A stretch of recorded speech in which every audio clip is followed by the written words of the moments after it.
세계 각국이 6세대 전투기 개발을 위해 한창 준비 중이다.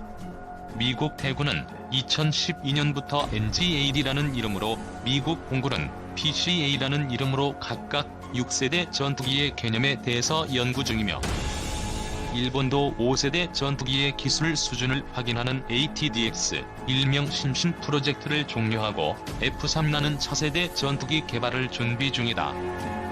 6세대 전투기에 가장 열성적으로 나서고 있는 곳은 유럽이다. 미국의 경우 6세대 전투기에 필요한 능력이 무엇인지, 기초 개념과 필요한 기술이 무엇인지 연구하는 과정이고, 일본은 국제 공동 개발을 준비 중인데, 유럽 각국은 6세대 전투기의 새로운 개념과 초기 디자인까지 결정하는 빠른 행보를 보이고 있다. 가장 먼저 치고 나선 나라는 영국이다. 지난해 7월 16일 영국이 공개한 템페스트는 현재 제작 중인 6세대 전투기 개념 중에서 설계가 가장 진전된 팀에 속한다. 유럽 유수의 전투기 제작업체인 스웨덴의 사부가 먼저 템페스트에 관심을 보이고 있고, 이탈리아 역시 그 뒤를 따르고 있다. 독일과 프랑스는 FCAS라는 6세대 전투기를 만들기로 결정했다. 두 국가의 거대 방위산업체인 에어버스 디펜스와 다소는 원래 서로 다른 콘셉트의 6세대 전투기를 연구 중이었지만 협의 끝에 공동 개발을 확정지었으며, 지난 2월 초에는 스페인 국방장관이 이 FCAS에 참여할 것으로 발표했으니, 유럽의 차세대 전투기는 영국, 이탈리아, 스웨덴 팀과 프랑스, 독일, 스페인 팀으로 정리된 셈이다. 중국도 6세대 전투기를 준비한다고 선언했다. 중국의 거대 항공기 제작사 중 하나인 청두 항공기 산업그룹 고위 관계자가 2035년쯤 6세대 전투기가 등장할 것이라고 선언했고, 이와 별개로 현재 막 실전 배치되고 있는 5세대 스텔스 전투기인 제-20의 개량형을 준비하고 있는 것으로 알려졌다. 이런 세계의 흐름과 비교해 우리는 다소 갈 길이 먼 편이다. 대한민국 최초의 국산 전투기인 KF-X 보라매는 지난 14일 부품 가공에 본격적으로 착수했다. 시제기는 2021년에 등장하지만 본격적인 실전 배치는 2026년이 되어야 하는데, 이 전투기는 4세대 전투기와 5세대 전투기의 중간 수준인 4.5세대 전투기로 평가받는다.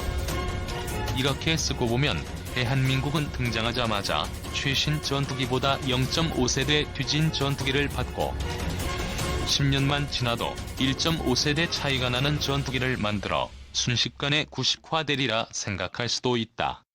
하지만 이것은 상황을 지나치게 과장한 것이다. 이유는 이렇다. 첫 번째로 현재 등장하는 6세대 전투기 프로젝트 대부분은 5세대 전투기를 확보 못하는 국가들의 자구책에 가깝다. 우선 프랑스, 독일, 스페인, 스웨덴은 5세대 전투기인 F-35가 없고, 영국의 경우 F-35B가 있으나 탑재량이 작고 항속거리가 짧은 문제가 있다. 5세대를 확보하는 것도 이기는 것도 어려우니 6세대로 넘어간다는 것에 가깝다. 두 번째로 6세대 전투기의 개념과 모습이 너무 추상적이다. 유인기, 무인기, 합동편대, 레이저 무기, 초고속 비행, 장거리 비행 능력, 광대역 스텔스 능력 등 온갖 기능이 제시되고 있지만, 그래서 6세대 전투기가 기존 전투기를 무엇으로 능가할지 아직은 아무도 모른다. 마지막으로 검증되지 않은 기술을 기반으로 한 전투기 개발은 항상 파멸적인 실패의 위험이 있다. 누군가가 먼저 해보지 못한 영역의 새로운 기술은 리스크가 너무 크다. 세계 최고의 국방과학기술력을 가진 미국조차 새로운 개념이 너무 많이 들어간 5세대 전투기를 만들면서 온갖 시행착오를 거쳤다.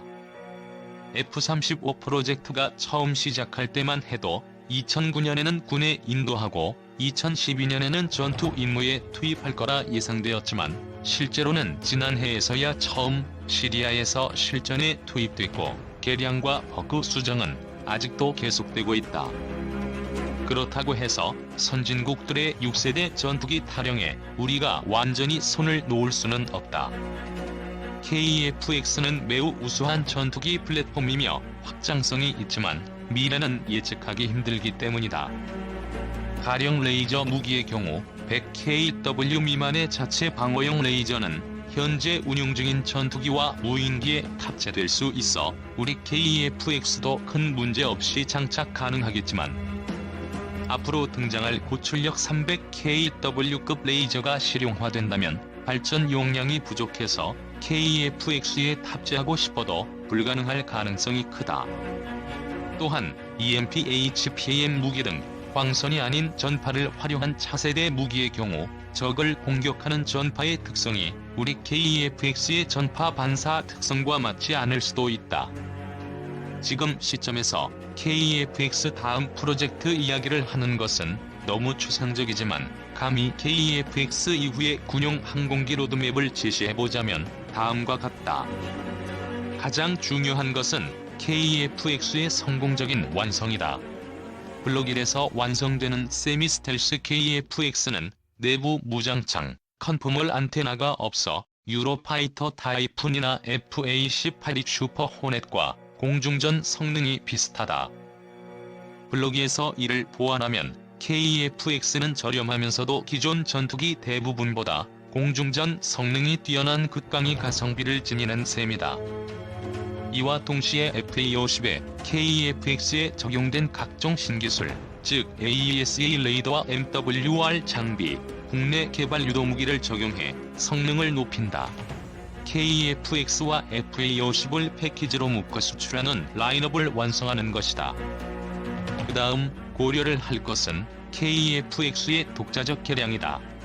즉 4.5세대급으로 일컬어지는 KF-X를 2030년 이후에도 꾸준히 개량 5.5세대로 만드는 도전을 하는 것이다. 이것이 가능한 이유는 두 가지 이유 때문이다. 첫 번째 이유는 KF-X의 성능은 4.5세대지만 설계 개념은 5세대 전투기와 다르지 않다. 설계 당시부터 스텔스 성능을 고려한 외형을 가지고 있어 스텔스 성능 강화가 매우 용이하며, 최근 4.5세대 전투기의 전자장비를 5세대급으로 업그레이드하는 기술과 장비가 속속 생겨나고 있기 때문이다. 1970년대에 설계된 4세대 전투기는 내부 무장창, 날개 모양 수정, 공기 흡입구 수정을 해도 스텔스 성능이 크게 나아지지 않는다. 하지만 KF-X는 다르다. 블록 2에서 내부 무장창과 컨펌을 안테나를 추가하고, 블록 3, 4에서 공기 흡입구, 수직고리 날개, 엔진 노즐을 더욱 스텔스하게 바꾸면 적어도 형상 측면에서는 지금 이야기되는 6세대 스텔스 전투기와 큰 차이가 없다. 6세대 전투기와 동일한 수준의 전파 흡수 소재를 사용하는 것만 남게 되는 셈이다. 두 번째 이유는 KF-X의 복자형 때문이다. KF-X는 비행 훈련을 위한 복자형 비행기가 존재하는데, 이 복자형 좌석을 무인 전투기의 통제나 전자전 임무에 투입하도록 개량할 수 있다. 스텔스성을 활용해서 정영공 근처에 진입한 다음 스텔스 무인기가 정영공 안에서 전투하는 방식은 여러 나라의 6세대 전투기에서 이미 연구 중인 기술이다. F-22나 F-35 같은 5세대 전투기는 좌석이 한 개뿐이라 무인 전투기와 같이 임무를 하려면 무인 전투기의 AI 수준이 크게 높아야 한다.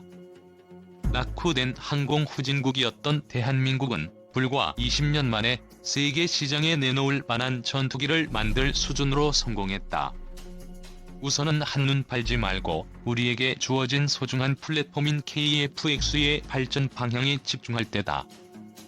8일 일본과 중국 언론에 따르면 지난해 10월 일본 방위성이 주최한 방위기술 심포지엄에서 F-3의 가상 디지털 영상을 최초 공개해 일본은 물론 중국과 일본 군사 전문가들의 관심이 집중됐다.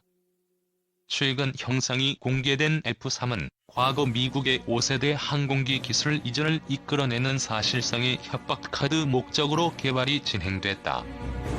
지금까지도 미국 의회는 해외에 스텔스 항공기 핵심 기술을 제공하는 것을 금지하고 있기 때문에 일본이 직접 스텔스 기술을 이전받는 것은 불가능에 가까웠다.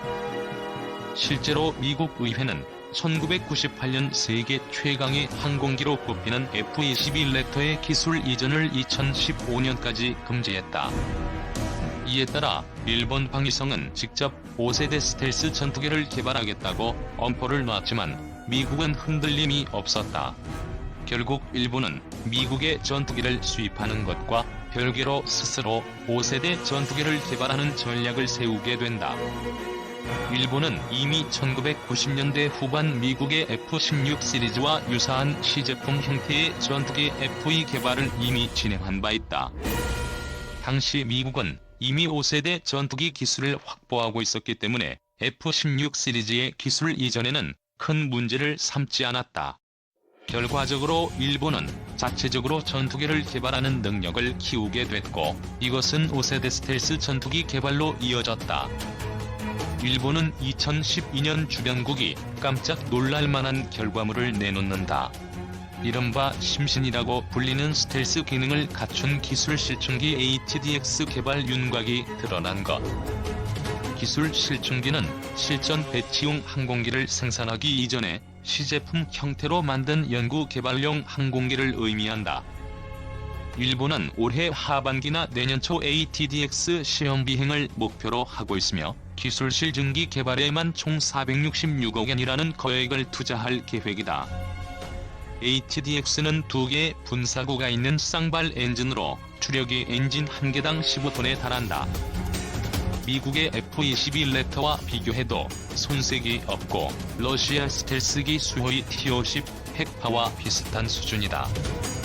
일본은 이 기술 실증기와 별도로 2011년 F-3 디자인의 근간이 되는 형상인 23DMU를 설계한 데 이어 다음해 24DMU, 지난해 25DMU로 업그레이드하며 실전용 전투기 디자인 개발을 가속화하고 있다. 현재는 내부 무장창 설계를 완료했다. 무기를 외부에 장착하면 표면적이 늘어나 레이더에 포착될 가능성이 높아지기 때문에 F-22나 F-35와 같은 최신 전투기는 대부분 내부 무장창을 갖추고 스텔스 기능을 극대화하고 있다.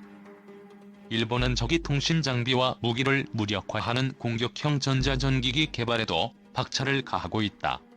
현재 ECM이 장착된 대표적인 5세대 전투기가 F-22 랩터다. F-22는 전자주 사식 AESA를 이용해 단 한 대만으로도 주변 레이더를 무력화할 수 있는 가공할 만한 능력을 갖춘 것으로 알려져 있다. 신인균 자주국방 네트워크 대표는 F-22는 고출력 AESA와 전자전 무기로 전투는 물론 적의 레이더를 무력화시킬 수 있고 정밀 탐색도 가능한 다양한 장점을 갖고 있다고 설명했다. 일본은 미국으로부터 구매하는 F-35를 전략 폭격기로 2017년 실전 배치 예정인 F-3은 공중전용으로 활용하는 방안을 추진하고 있다. 중국의 최신 전투기 개발 열기도 뜨겁다. 중국은 미국의 F-22에 대응하기 위해 이미 스텔스 기능을 갖춘 JA-20과 J-31 개발을 완료했고 J-20은 늦어도 2019년, J-31은 2020년 이후 실전 배치를 구상하고 있다. 지난해 6월에는 고난도 기동 영상을 언론에 공개하며 스텔스기 개발을 완료했음을 과시하기도 했다. 지난해 초에는 J-20에 미사일을 장착한 사진이 인터넷에 유포돼 해외 언론에서 무장 운용도 완료됐다는 관측이 나오기도 했다.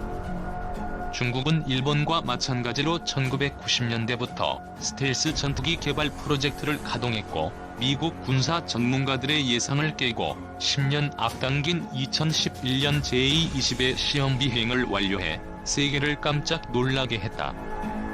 우리 방위사업청도 최근 한국형 전투기 120여 대를 국내에서 개발하는 보람의 사업을 시작한다고 밝혀 관심을 모으고 있다.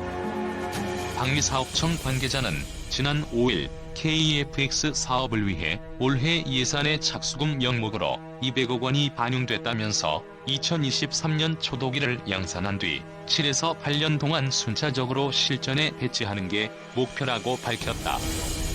그동안 KF-X 사업은 사업 타당성 논란으로 사업 기간이 2020에서 2027년에서 2023에서 2030년으로 늦춰진 바 있다.